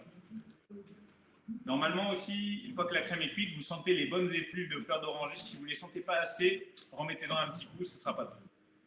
D'accord. Et on nous demande quelle doit être la texture. Est-ce que la crème doit être épaisse? Ouais, crémeuse, voilà. Vous voyez, elle met longtemps à descendre, elle est quand même assez épaisse. Il ne faut pas que ce soit liquide en tout cas. Il faut que ce soit plutôt épais, vraiment comme une crème pâtissière, voilà, tout à fait. Ok. Voilà, donc ça, on va aller le mettre au frais. Alors, on a un appel à l'aide d'une spectatrice qui nous dit « Ma crème est trop liquide, qu'est-ce que je dois faire ?» Est-ce qu'il faut tout recommencer, Yves? Excuse-moi, Paul, je ne l'ai pas entendu. On a une de nos spectatrices, Réjeanne, qui a une crème trop liquide. Elle nous demande ce qu'elle doit faire. Elle peut la remettre un peu sur le feu, c'est qu'elle n'a pas dû assez cuire. Parce que l'œuf, normalement, je quantité d'œuf pour cuire la crème pâtissière. Donc, il suffit de la remettre un peu sur le feu jusqu'à ce que ça boue. Et une fois que vous avez vu les ébullitions, allez, on attend peut-être une quinzaine de secondes encore et normalement, ça devrait être assez cuit. D'accord. Petit retour sur le feu. Voilà. Alors, on va vérifier que tout se passe bien. Est-ce qu'on en est tous au même stade? Alors, Léopold, comment ça se passe chez vous? Bah, ici, bien. On est au bon endroit, au bon moment, au bon timing. Bon, c'est bien. top. Super. Alors, Top, Léopold. Top, top. Anne, ça va de ton côté? Tout va bien. Je suis en train de filmer la crème et de la mettre au frais. C'est bon. Super. Gwendoline? J'ai bien filmé, moi, par contre. Oui, pas de souci. Moi, j'ai juste pas de film plastique. Du coup, j'ai mis du film de cuisson, quoi. Ok, bah, si jamais tu n'as pas de film plastique, il y a une autre astuce pour les crèmes pâtissières, pour les mettre au frigo, c'est que tu prends un petit morceau de beurre et tu viens tapoter toute la surface de ta crème et ça va imperméabiliser en fait, ça va permettre qu'elle ne sèche pas. En fait, on fait ça pour pas qu'il y ait de croûte si tu veux sur la crème. Donc si tu prends un petit morceau de beurre, tu le tapotes, c'est la méthode à l'ancienne, mais ça marche, ça fonctionne. Ok, bah là, je l'ai déjà mis au verre. Ah, c'est un moment où j'ai envie de faire. Voilà, donc là, on a réalisé nos 3 de la tarte aux fraises. La pâte sablée, la crème d'amande qui sont en train de cuire. Hein. Donc là, c'est juste derrière moi. C'est encore au four. Je vois que c'est encore un petit peu blanc. Et on a fait encore la crème pâtissière à la fleur d'oranger. Voilà, donc ça, c'est les 3 grandes recettes. Et ensuite, sur cette base-là, on va venir ajouter des belles fraises. Pour ceux qui ne nous ont pas taillées encore, on va les tailler ensemble. Ok. Alors, on nous demande, les 15 minutes de la pâte qui était dans le four sont terminées. Alors, à quoi on voit que le fond de pâte est prêt, Yves? Alors, je vais te montrer comment il n'est pas prêt. Voilà. Donc là, on a encore un petit peu blanc, tu vois, on a encore la couleur amande, hein, vraiment. Donc là, ça commence à peine à colorer sur les bords. Donc là, on va la laisser encore un petit peu. D'accord. Donc, une pâte qui est couleur un petit peu brun, c'est que c'est ok, c'est que ça devrait être, bon. Il faut que ce soit bien coloré sur le dessus. Et normalement, la couleur que vous avez sur le dessus, quand on enlèvera le cercle ou le fond de tarte, hein, on va le retrouver. Alors, on a aussi des spectatrices qui nous disent le milieu a gonflé. Qu'est-ce qu'on fait? Le milieu a gonflé, c'est l'œuf qu'il y a dans la crème d'amande qui a fait que ça a gonflé, ou alors c'est qu'il y avait trop de force dans. Il y a eu un mélange qui a été un petit peu trop rapide sur la pâte, ça a donné de la force, et du coup le gluten s'est activé dans la pâte, la farine, hein, et ça a fait une petite bulle. Prends juste un petit couteau, une petite pointe, et ça va redescendre. Voilà, pas de panique. No panique, jamais. Voilà. Donc ensuite, on va passer à la partie la plus sympa, on va tailler les fraises, c'est le plus facile aussi. Comme ça, pour les gens qui sont un petit peu en retard, vous avez le temps de nous rattraper, il n'y a aucun problème. Ok, alors on va faire un petit sondage pour voir un petit peu où vous avez trouvé vos fraises et quels sont vos goûts en matière de fraises. Anne, Anne, qu'est-ce que tu nous conseilles en général sur ton blog Carnet de saveurs du côté des fraises? Quelle est ta préférence? Alors, ma préférence, c'est bien sûr les fraises du jardin de mes parents, mais voilà. Pour la tarte aux fraises, c'est pas l'idéal puisqu'elles sont pas très régulières. Donc, du coup, j'étais en achetant des Alpilles que j'ai acheté aujourd'hui. Et sinon, j'aime beaucoup les gariguettes aussi. Des bonnes gariguettes. Ok, alors Gwen, tu nous as déjà parlé de tes fraises, est-ce qu'on peut les voir? Alors, moi, elles sont justement irrégulières. Regarde, hop, hop. Tu vois, hop, j'ai 3 tailles différentes. Je ne sais pas si on les voit bien, là, comme ça. Hop. Ouais. Et elles viennent, on ne peut pas faire plus local, hein, elles sont dans un jardin qui a exactement 16 km de chez moi, qui est le jardin de Sandrine, des paniers de Sandrine à Minsbach.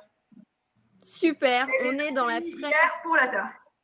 La fraise locale. Et alors Céline et Léopold, On était chez. choisi comme fraise. Alors, elles sont là. Et nous, on a fait basique. Moi, ce que j'aime bien aussi, c'est les gariguettes aussi. J'adore. Là, c'en est pas. Mais c'est la faute à Deleuze, en fait. Est-ce que vous en avez assez? J'ai l'impression que vous avez mangé la moitié, là. Moi, normalement, j'ai 2 kilos. Hein. Ah bah ça va aller, ça va Ça devrait aller. être bon. Là, tu peux même faire une confiture après le cours, ça va. Ou même comme ça, nature avec une petite chantilly. Écoute, c'est top. Bah oui. Yves, quelle quantité de fraises il nous faut? Donc, on va dire que pour une tarte, il faut environ 250 grammes de fraises. Voilà. Donc, après, si vous avez un cercle un petit peu plus grand, allez, on va dire 500 grammes grand maximum. Ça dépend de la largeur de votre tarte, en fait. Voilà. Du diamètre. D'accord. Voilà. Donc là, on va prendre les fraises. Donc, on va les retirer. Hein. On va les trier. Si vous n'avez pas les fraises de même taille, c'est pas grave. Aucun souci. On va trier. Parce qu'au centre, on mettra plutôt les petites et sur les bords, on mettra plutôt les grandes, vous voyez. Hein. Donc, aucun souci. Hein. D'accord. Ici, c'est des fraises garées. Donc déjà, on trie ces fraises. Waouh. Voilà. Moi, je me rends compte vraiment que la pâtisserie, c'est une affaire de précision. Tiens, Léopold, c'est ton job de trier les fraises par taille? Oui. On va les équeuter. Alors, Tirer hein, le petit verre qui est là. Donc là, on les équeute au plus proche, il ne faut pas perdre trop de fraises. On va équeuter toutes nos fraises. Allez, On les écoute. Joanne qui est complètement tranquille parce que Non, je je trouvais suis ma tarte. super organisée, trouvais elle a ma déjà tout coupé.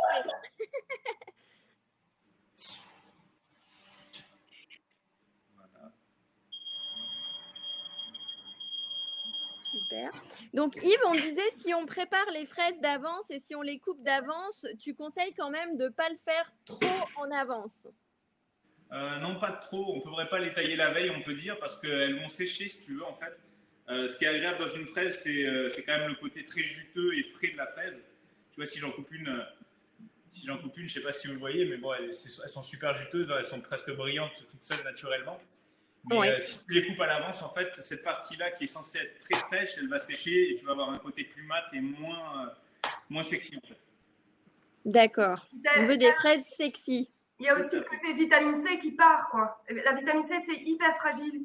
Et vu que c'est vraiment blindé de vitamine C, ce serait dommage d'enlever ça.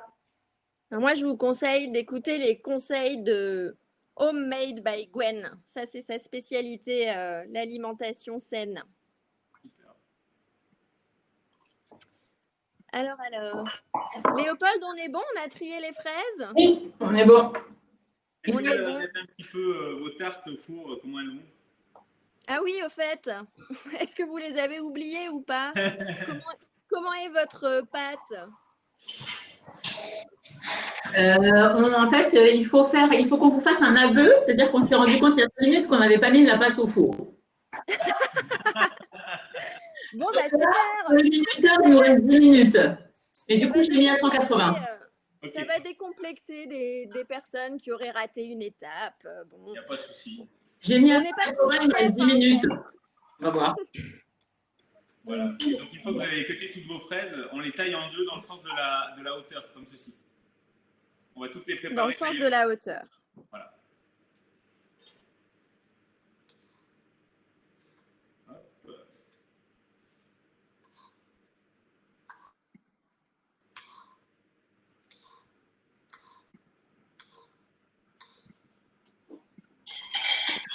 Très On méticuleux. a vu des recettes qui étaient plutôt simples et n'hésitez pas si vous voulez refaire ça ce week-end ou en famille après un déconfinement plus progressif.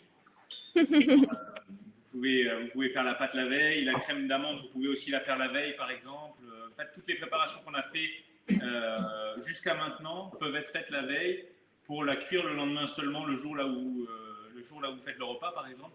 Et vous taillez les fraises et vous mettez les fruits au dernier moment. Voilà, tout ça, ça peut être préparé d'avance. C'est l'avantage en pâtisserie. On ne fait pas un risotto, par exemple. Voilà, c'est 18 minutes et on le sert juste après. Nous, on peut s'avancer, préparer des préparations préalables et ensuite le terminer au moment. Super. Et donc, pour info, cette émission sera en replay, donc ça vous permettra de refaire la tarte. Je ne dis pas que vos tartes sont ratées, loin de là, mais c'est pour en refaire plusieurs, quoi. Dans la recette, j'avais également mis quelques amandes effilées. Si vous les avez, les miennes, je les ai déjà torréfiées, mais vous pouvez tout simplement les mettre légèrement au four pour environ 5 minutes, à 170 degrés aussi. Donc, on va avoir voilà. Ça, ce sera pour la décoration aussi. Donc, nous, on a les fraises, quelques petites amandes effilées. On a aussi des petites fleurs de pensée. Celles-ci, on les a achetées, mais vous pouvez aussi en mettre chez vous dans le jardin. Les fleurs de pensée, sachez que c'est comestible. Donc, waouh. Voilà. Ça va joliment décorer notre tarte. Voilà. Quelques petites fleurs. Et là, on est prêt. Il nous manque plus qu'à attendre le refroidissement. Et puis on monte notre tarte. Donc là, on attend que le fond de pâte soit cuit, correct? Voilà, tout à fait. De toute façon, on n'est plus très loin normalement. Alors, on sait que celle de Céline et Léopold n'est pas prête d'être cuite. Il faudra encore un petit peu de patience. Voilà, donc là, elles sont voilà. bien, elles sont pas trop cuites. Si j'appuie, elles sont encore moelleuses. Ok, on voit que mon doigt fait des traces, donc ça veut dire qu'elle est souple. Donc, quand c'est comme cela, c'est bon. Bon, ben moi, vous voyez, pour démouler, c'est aussi simple que cela, mais vous, il faudra attendre qu'elle refroidisse, bien sûr. Voilà.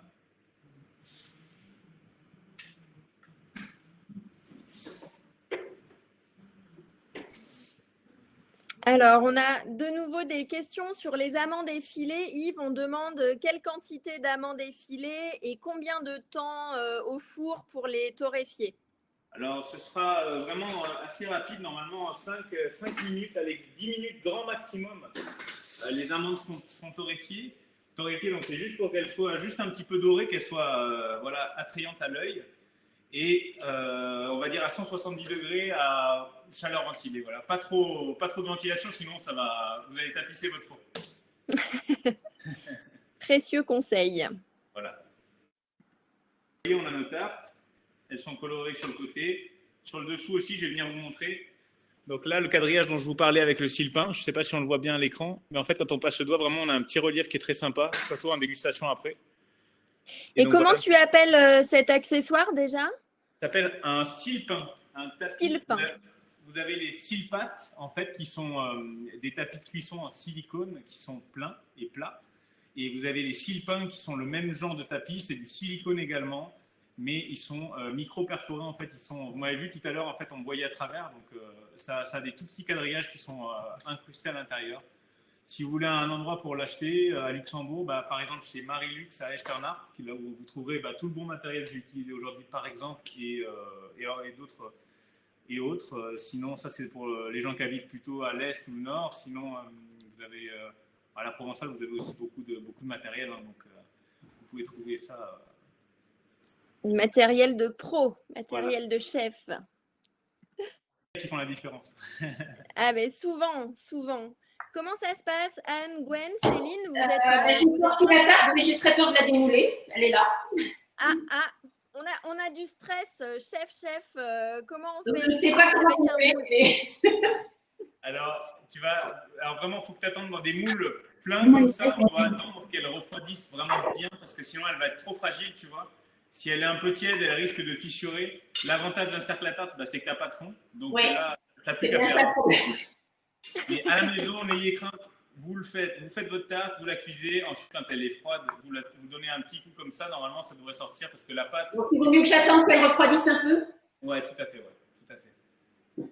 Attends, on a aussi des Jeannettes. J'ai Monique qui nous dit je ne crois que je vais pas la démouler. Est-ce qu'on peut carrément la dresser dans le moule ou est-ce que c'est une mauvaise idée? Écoute, à la maison, voilà, tu es là pour manger une bonne tarte aux fraises. Si tu peux la dresser dans le moule, il n'y a pas de problème non plus. Tu vois. Le but, c'est que quand tu manges une petite bouchée de la tarte, tu dises ah, punaise, ouais, c'est vrai que c'est bon. Bon, vous avez la bénédiction du chef. Vous pouvez même dresser votre tarte dans le moule. Normalement, si tu as un moule avec un bon téflon, ça se démoule tout seul. Après, si tu as un moule qui a servi déjà depuis quelques années, c'est vrai que tu vas peut-être. Non, il est récent, mais je suis très angoissée. D'accord. Alors, Anne, pas de crainte, juste attends que ça refroidisse bien. J'attends un peu que ça refroidisse, je crois, ouais. Alors, c'est rigolo, dans nos spectatrices, on nous dit, mais de toute façon, moi, il est beau, mon moule. Alors, ça peut servir de moule à service, ça, c'est un bon truc. Voilà, et puis, on a Vivine qui a découvert apparemment le cercle et qui nous dit que c'est trop beau. Voilà. Adopter le cercle à la pâtisserie. C'est comme le cerceau pour le fitness, mais en plus petit, quoi. Et puis, bon, nous, voilà. c'est tout l'inverse du fitness, mais bon, il faut bien qu'on se nourrisse les uns les autres. Voilà. Donc, je vais aller chercher. Ok. On nous demande, c'était pour quoi faire l'orange? Alors, c'était de la fleur d'oranger. C'est bien ça. Et la fleur d'oranger, on l'a mis, vous vous souvenez, Anne, on l'a mis dans quoi, la fleur d'oranger? On a mis la fleur d'oranger dans la crème. Dans la crème pâtissière. Ouais. Voilà.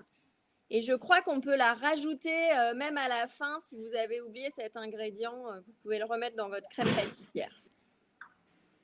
Voilà. Ça joue la décontraction là du côté de Céline, Léopold, qui sont très raccords en marinière là. Ça m'étonne pas. Ça c'est Céline, c'est son truc, le petit clin d'œil mode. On reste décontracté, même si on est en retard. Je crois qu'il reste 2 minutes et j'ai un peu peur pour le. Pas mal. Ouais, il reste 2 minutes là. Vous avez rattrapé le retard. 1 minute 30, mais j'ai un peu peur du démoulage quand même. Mais non, on reste zen. Alors, que se passe-t-il ensuite? Que se passe-t-il? Je suis allé chercher ma crème, donc qui a refroidi. Donc, refroidi rapidement. Avec la pâte. Tu vois, tu viens retirer le film et ça n'accroche pas, hein, vu que la crème est cuite. Hein. Voilà. Donc, tu retires le film, tu n'en as plus besoin. Et ensuite, on va reprendre notre maryse. On va venir retravailler un petit peu la crème, okay, pour qu'elle soit souple. Donc, ce qu'on veut, c'est pas avoir de morceaux de crème un peu durs qui figent. Okay. Donc là, c'est pour ça qu'on vient tout simplement la rabattre un peu sur elle-même. On vient l'écraser comme ça, voilà, pour la rendre un petit peu fluide. Voilà.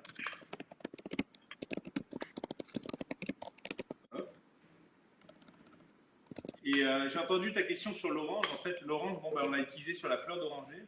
Mais rien n'empêche, en fait, à la fin de la tarte, quand on va la faire, de prendre une petite râpe, de l'orange fraîche, et on vient râper un petit peu de zeste d'orange dessus. Ça va rajouter un petit côté agrume très frais. Ah, voilà. Et voilà. c'était la question de Geoffrey. Donc, Geoffrey, tout n'est pas perdu avec l'orange. C'était pour le zeste, c'est ça? Voilà. Donc là, on a notre crème. Pour moi, elle me convient bien comme ça. Ok. Donc, voilà, bien crémeuse, bien lisse. Voilà. Donc, je viens bien râter les bords. Et on va passer donc au dressage de la tarte, pour ceux qui ont déjà la tarte. Waouh, moi j'ai envie de voir ça chez tout le monde. Tu vois, elle a refroidi, donc là, si tu tapes dessus, t'entends que c'est bien sec, c'est bien cuit. Et si tu appuies sur la crème d'amande, tu vois que c'est le moelleux en fait. Et c'est ça que tu cherches en mettant une crème d'amande au fond d'une tarte, c'est vraiment le classique. C'est vraiment pour lui donner un petit côté moelleux. Quand tu passes ton couteau dessus, en fait, tu vas faire le fruit, la crème, un petit côté moelleux et le craquant. Et ça permet aussi d'imperméabiliser un peu la tarte. Ça veut dire que si j'avais mis cette crème directement sur une tarte simple cuite, en fait, allez, tu lui donnes 1 heure, ensuite la tarte, le fond de tarte aura pompé toute l'humidité de la crème et il sera plus aussi croustillant. Ça va permettre aussi de garder du croustillant sur plusieurs heures en fait. Voilà. D'accord. Voilà. Alors, on a des spectatrices qui nous disent la crème n'est pas encore assez froide chez moi.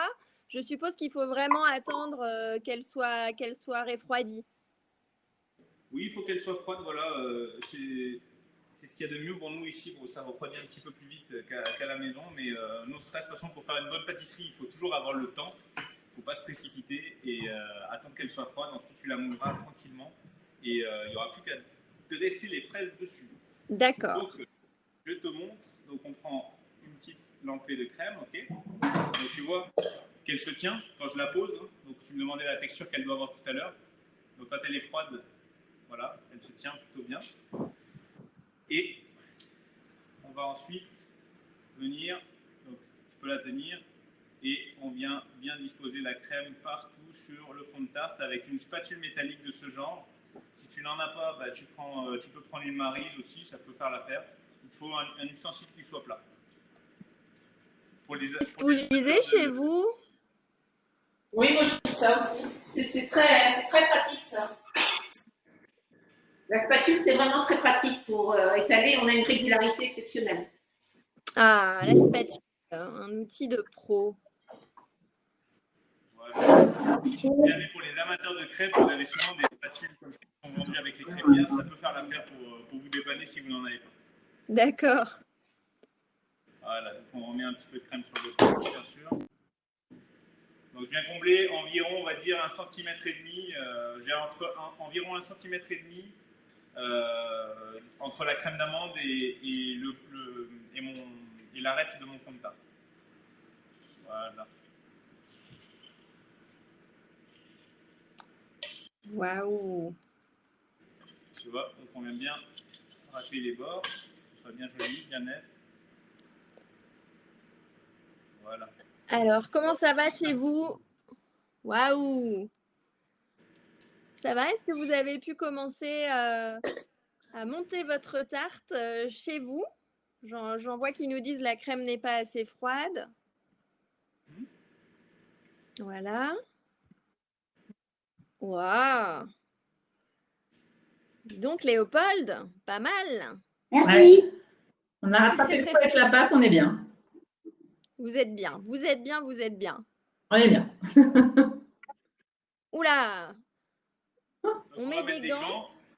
Parce que quand tu montes une dizaine de tartes aux fraises, après tu as les doigts rouges. Et puis, tu sais, quand c'est un fruit frais, on aime bien toujours mettre des gants en latex ou quoi. parce que c'est un produit qui est non retravaillé, donc il va aller directement dans la bouche du client. Donc nous, on met à chaque fois des gants. Chez Stéphane Traiteur, on met des gants et si vous voulez travailler comme des pros à la maison, allez hop, une paire de gants. Les gants à latex, ça ira très bien aussi. Donc là, on va venir dresser nos fraises. Donc ce qu'on va faire, on va dresser dans un sens d'abord, donc ce tour-là. Puis ensuite, on va en faire un autre dans l'autre sens, puis un autre dans le sens. En fait, on va chevaucher les sens, d'abord vers la droite, ensuite vers la gauche. Ça va nous donner un effet optique à la fin qui sera vraiment sympa. Alors là, c'est de l'art. Voilà, donc là, on vient poser nos fraises un petit peu en l'air. Okay. On les serre quand même relativement bien pour qu'elles puissent tenir les unes contre les autres.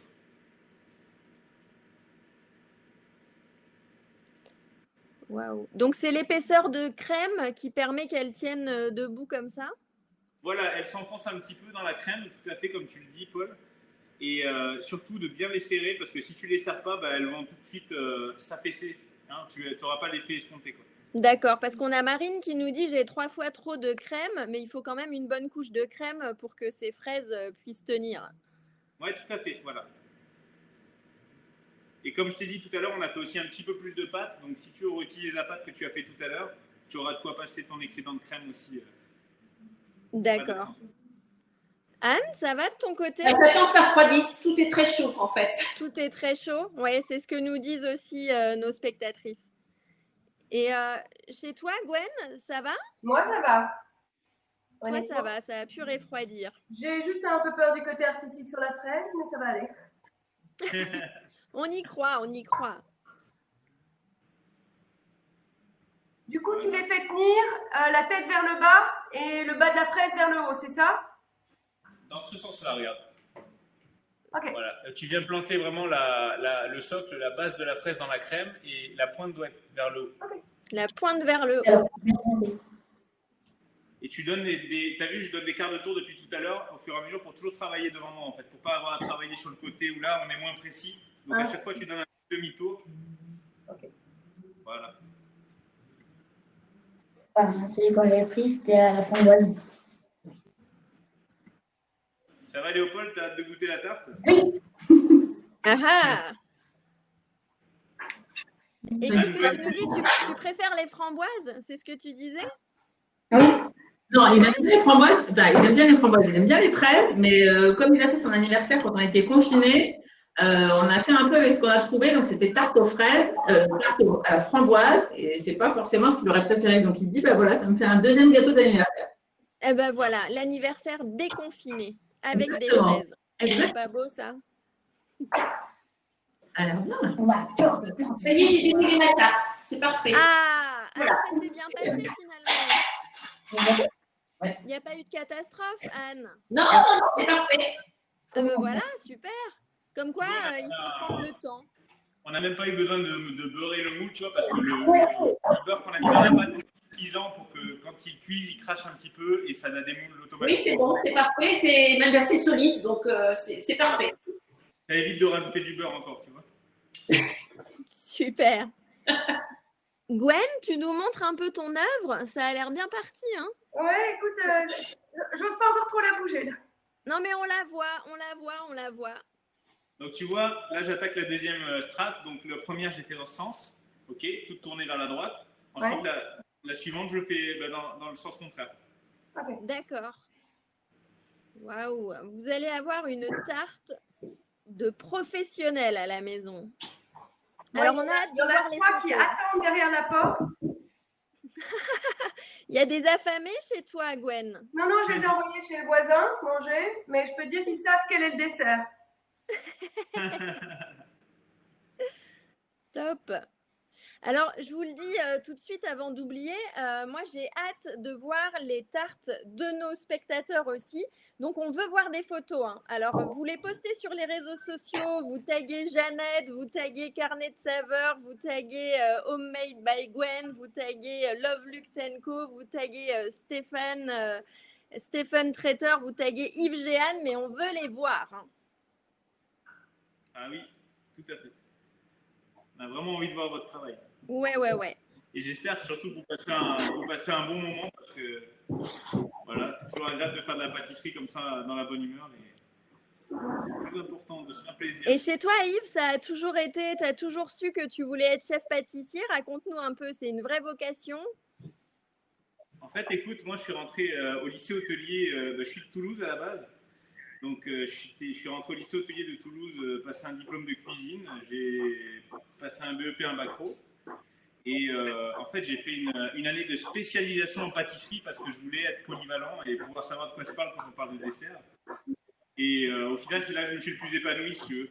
Parce que tu avais un côté un petit peu plus précis, un petit peu plus pointilleux que j'aimais bien et que je retrouvais plus en pâtisserie qu'en cuisine où c'était un petit peu plus, voilà, sur le moment, on va dire. D'accord. Et du coup, c'est comme ça que j'ai appris quelle était ma vocation dans le milieu. Mais après, bon, je savais un petit peu ce que je voulais faire.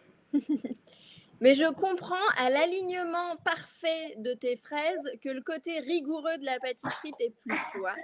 Là, waouh. Voilà, tu vois.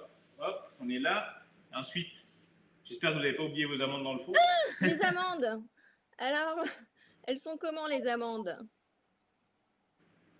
Et donc ensuite, on vient disposer les amandes. Donc là, on ne va pas venir faire une amande par fraise. Ce serait pas nécessaire. Donc on vient en mettre quelques-unes, on va dire un petit peu.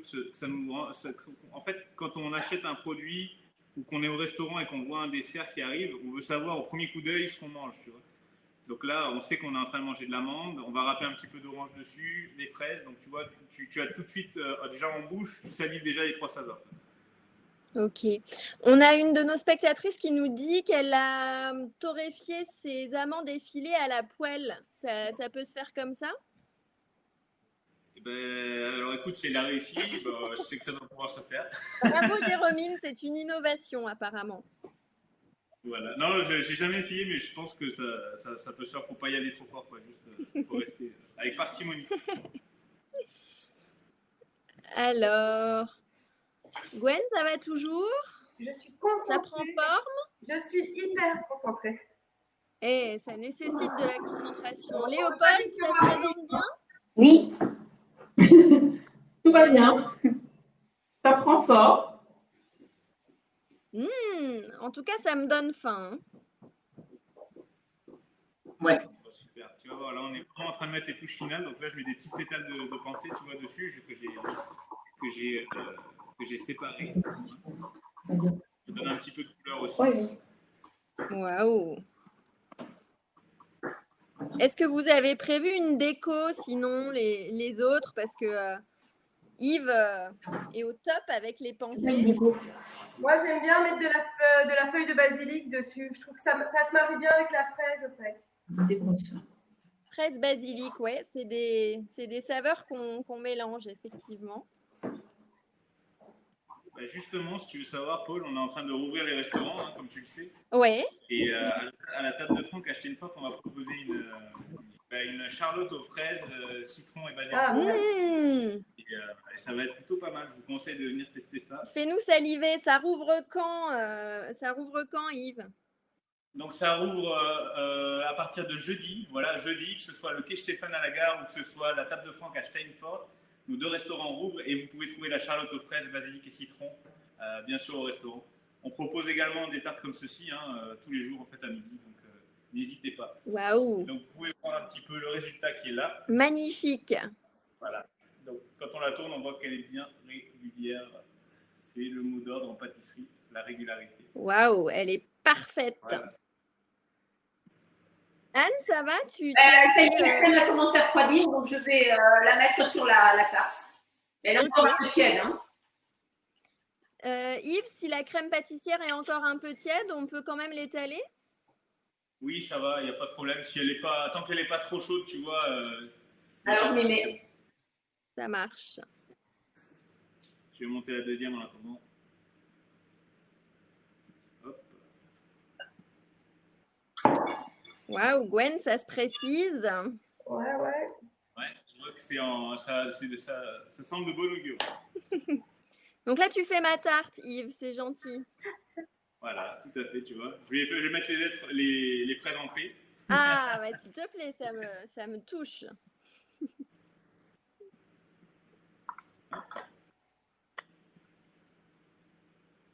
Donc Donc, c'est environ 250 grammes de fraises par tarte. Je crois que j'en ai mis un petit peu plus. J'en avais déjà pré-taillé. Je pense que je devais avoir 300 grammes sur la tarte. Je vous dis, au pire, s'il en reste un petit peu, voilà, comme le disait Céline tout à l'heure, un petit peu de chantilly avec. Et puis voilà. Alors, en revanche, on a Marine qui a toujours trop de crème et elle nous demande comment on peut la conserver et est-ce qu'on peut congeler de la crème pâtissière?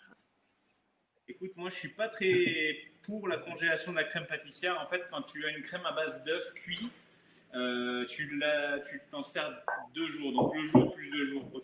Le jour où tu l'as fait, plus 2 jours. D'accord. Parce que ça reste des produits sensibles. Donc, je te conseille plutôt de l'utiliser dans une nouvelle tarte. Ou alors, sinon, tu peux faire des petits pots. Comme ça, tu la détends avec un petit peu de crème fouettée, par exemple. Et tu en fais des petits pots pour faire des petits desserts comme ça. Mais je ne te conseille pas de la congeler. C'est mieux. Tu as vu, c'est super facile à faire, Marine. Donc vaut mieux le. Écoute, elle a l'air partante. Elle nous répond juste qu'elle va prendre 10 kilos en 10 jours. Mais non, en 2 jours. On a dit pas plus de 2 jours, Marine. Mais non, on a un chef pâtissier en face de nous, Yves Géane, qui est svelte. Donc, on a dit c'était du sport, la pâtisserie. On a vu, il faut faire des 8, c'est du sport. Voilà. On essaie de combiner l'un et l'autre. Chez Freestone. Waouh! Alors, montrez-nous un petit peu là. Vous avez fini, Céline, Léopold? Oui. Waouh! Léopold vient de mettre quelques amandes dessus. Elle est pas mal. Quelques amandes, ouais. Non, mais alors, quand même. C'est pas ça parce qu'il y a plein d'équipes. Ils ont déjà fait ça. Pas mal, super. Trop Yves, beau. tu valides? Est-ce que tu valides? Super. Franchement, Léopold, chapeau, tu as une casquette aujourd'hui, mais une top tirait très bien aussi. Ah, ça, c'est un chouette compliment.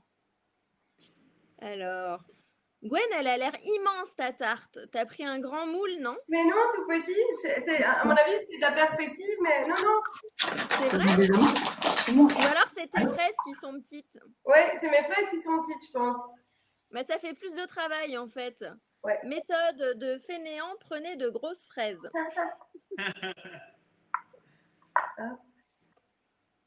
Alors, du côté de chez Anne, ça commence à prendre forme aussi.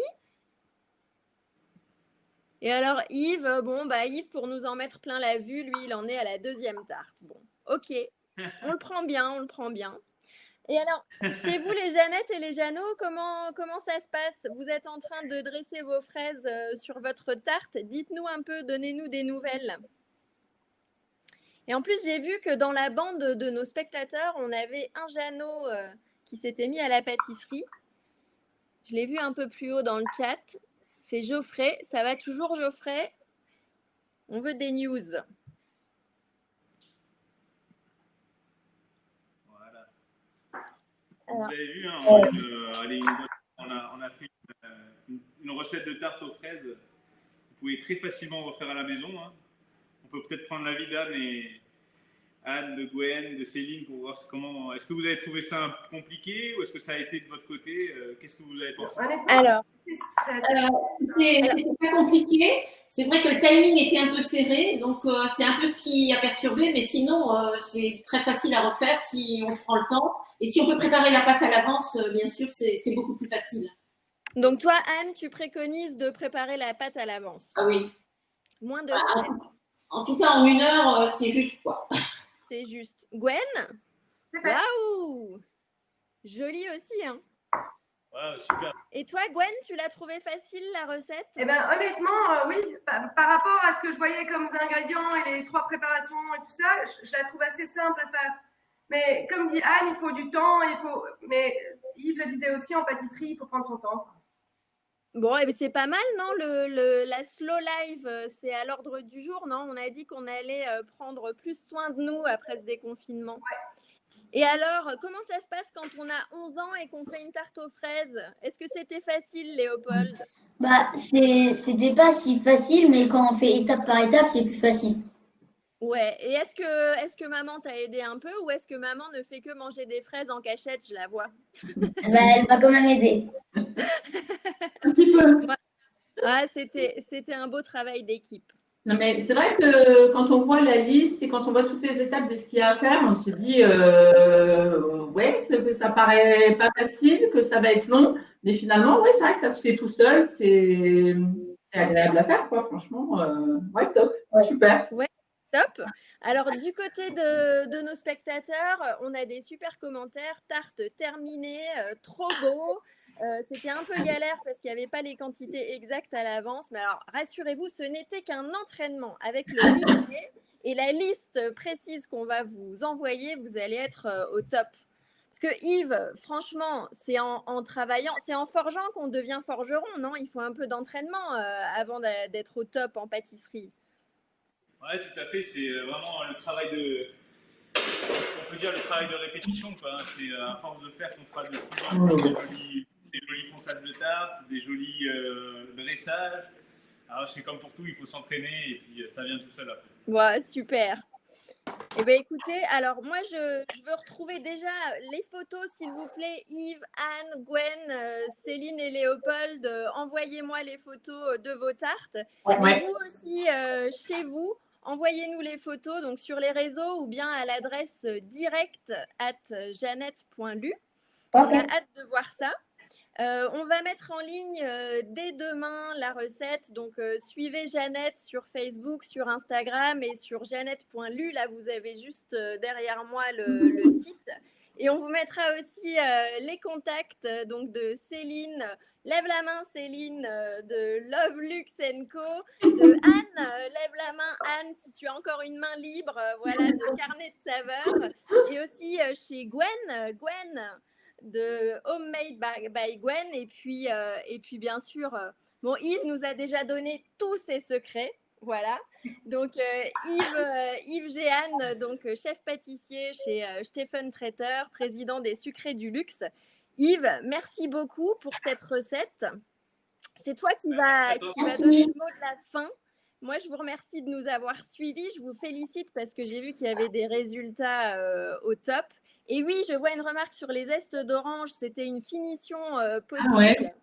Voilà. Ouais, tout à fait. Tu peux râper à ce moment des petits zestes d'orange, carrément. Voilà. Et ben, on finira sur un zeste d'orange et on attend les photos de vos tartes.